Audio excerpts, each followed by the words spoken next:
Hi friends, welcome to South Indian Bites channel. ఈరోజు నేను garlic Schezwan fried rice ఎలా తయారు చేసుకోవాలో చూపించబోతున్నానండి. ముందుగా ఒక బాండీ తీసుకుని అందులో 3 టేబుల్ స్పూన్ల నువ్వుల నూనె వేసుకోవాలి. అది కొద్దిగా వేడెక్కిన తర్వాత 1 టేబుల్ స్పూన్ రాతి పువ్వు, 1 టేబుల్ స్పూన్ సోంపు జీలకర్ర, 1/2 టేబుల్ స్పూన్ జీలకర్ర వేసి చిటపటమనేంత వరకు వేయించుకోవాలి.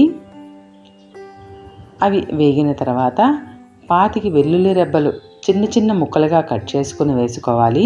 తర్వాత ఒక 10 పచ్చిమిరపకాయలు చిన్న ముక్కలుగా కట్ చేసుకుని వేయించుకోవాలి. ఇవి బాగా పచ్చివాసన పోయేంత వరకు వేయించాలండి. తర్వాత 3 ఉల్లిపాయలు స్లైసెస్గా కట్ చేసుకుని వేసుకోవాలి. ఈ ఉల్లిపాయలు గోల్డెన్ బ్రౌన్ కలర్ వచ్చేంత వరకు వేయించాలి. తర్వాత ఒక 50 గ్రాములు బీన్స్ తీసుకుని చిన్న ముక్కలుగా కట్ చేసుకుని వేసుకోవాలి. ఈ బీన్స్ గట్టిగా ఉంటాయి కాబట్టి కొంచెం ఎక్కువసేపు వేయించుకోవాలండి. అందుకే ఒక 10 నిమిషాల పాటు మూత పెట్టి స్టీమ్ చేస్తే బీన్స్ తొందరగా మెత్తబడి వేగుతాయండి. తర్వాత ఒక 2 క్యారెట్లు చిన్న చిన్న ముక్కలుగా తురుముకొని వేసుకోవాలి. వీటిని మీడియం ఫ్లేమ్లో 2 నిమిషాల పాటు వేయించుకోవాలి. తర్వాత 2 క్యాప్సికమ్లు చిన్న ముక్కలుగా కట్ చేసుకుని వేయించుకోవాలి. వీటిని కూడా ఒక 2 నిమిషాల పాటు వేయించుకోవాలి. తర్వాత నూల్కోలు దుంప ఒకటి తీసుకుని అది కూడా చిన్న ముక్కలుగా కట్ చేసుకుని వేసుకోవాలి. దీని ప్లేస్లో క్యాబేజ్ కూడా వేసుకోవచ్చండి. ఇది కూడా 2 నిమిషాల పాటు వేయించుకోవాలి.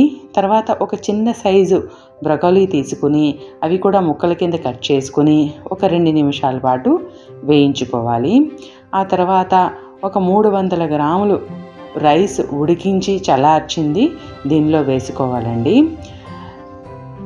ఆ తర్వాత 1 టేబుల్ స్పూన్ మిరియాల పొడి, 1 packet Schezwan fried rice masala. ఇది మార్కెట్లో ఈ విధంగానే దొరుకుతుందండి. ఈ ప్యాకెట్ విలువ 10 రూపాయలు మాత్రమే. తర్వాత 1 టేబుల్ స్పూన్ షేజ్వాన్ చట్నీ వేసుకోవాలండి. ఇది ఆప్షనల్, వేసుకోవచ్చు వేసుకోకపోవచ్చు, రుచి అదే విధంగా ఉంటుంది. ఇవన్నీ వేసిన తర్వాత బాగా కలపాలి. అంతే అండి, గార్లిక్ షేజ్వాన్ ఫ్రైడ్ రైస్ తయారైపోయింది. దీనిలో నేను ఏ ఉప్పు ఎందుకని వేయలేదంటే ఆ ఫ్రైడ్ రైస్ ప్యాకెట్లో అన్నీ కలిపి ఉంటాయండి. అంతే అండి. మీకు కానీ ఈ వీడియో నచ్చినట్లయితే please subscribe to my channel.